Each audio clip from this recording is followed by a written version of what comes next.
Alright guys, welcome to your 20-second MySQL tutorial, and in this lesson, I'm going to be talking to you guys about one of the coolest, most important, and also powerful features of MySQL, and that is how to join together tables.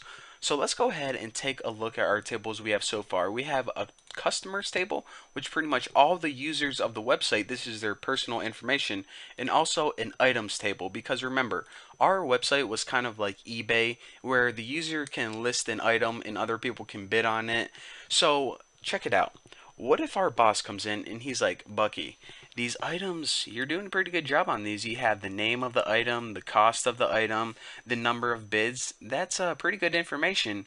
But we also need the seller's information. Whenever you list the item in a table, you need the seller's name and address and zip code and state. Therefore, whenever anyone is bidding on your item, then they know if they win it where to send the money to, or whenever they win your item, they can expect, they know where the item's coming from to calculate shipping cost. So we say, okay, that's going to be a problem. So you're telling me that I have to redesign my entire items table to include the seller's name, address, zip code on each row? Well, check this out. First of all, whenever you have a user that is selling like 20 items, that means that we would have 20 different rows that say the same thing. Bucky Roberts, Bucky Roberts, Bucky Roberts, Bucky Roberts, New York, New York, New York, New York, New York. Okay, so that can get kind of repetitive, and we know that anytime we see repetitive information in MySQL, that means we probably did something wrong. Aside from that, say that I'm a user on this website and I have, like I said, 20 or 30 items listed. Now, I'm looking at my address and I accidentally typed North Carolina instead of New York as my state. So does that mean that I'm going to have to go through every item and change my address from New York to North Carolina, or vice versa? Well, that can be a pain in the butt too. So what can we do to solve this problem? Because we can't get away from the fact that we need the seller's information on each row. Well, thankfully for you, in MySQL, you can do something called join tables together. And whenever you do this, you create a temporary table that pretty much grabs information from any table that you want it to and makes a temporary table with all the information you want. So let me go ahead and show you guys how to do this real quick.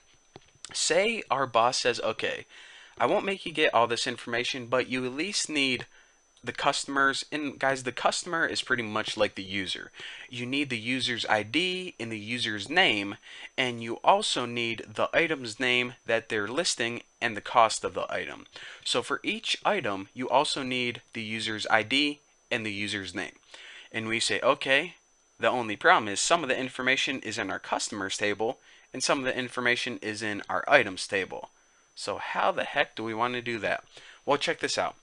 Whenever I made this table, I arranged it in a very specific way, and I did it for a very specific purpose.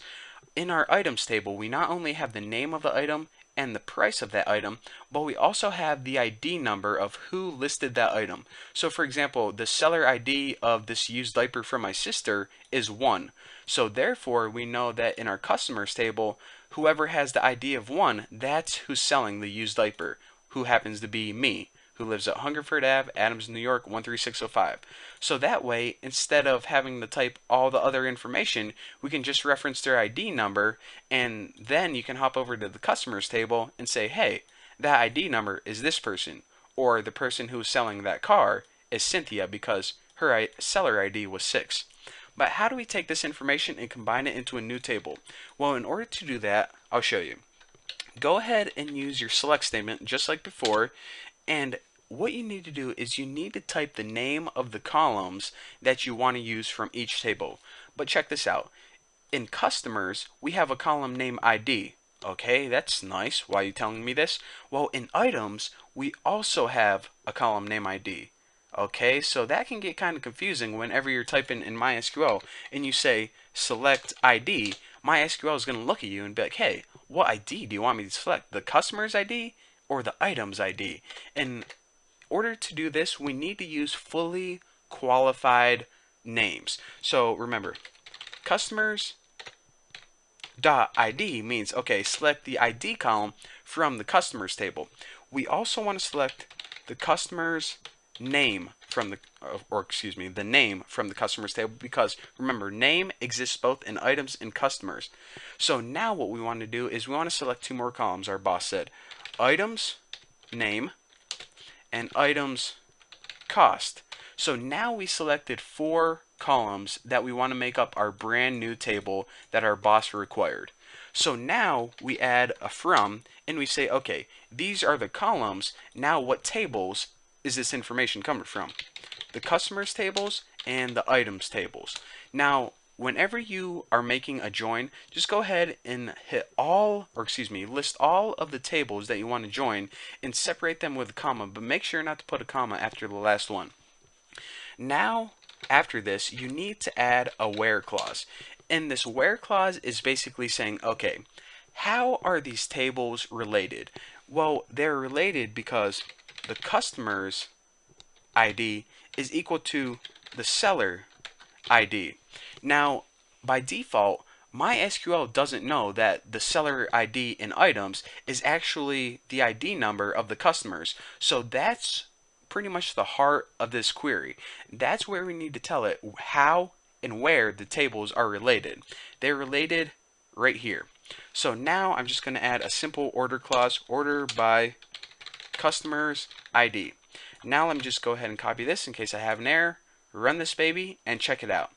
We now have a new custom table with all of the information that our boss required without having to edit our customers table or items table.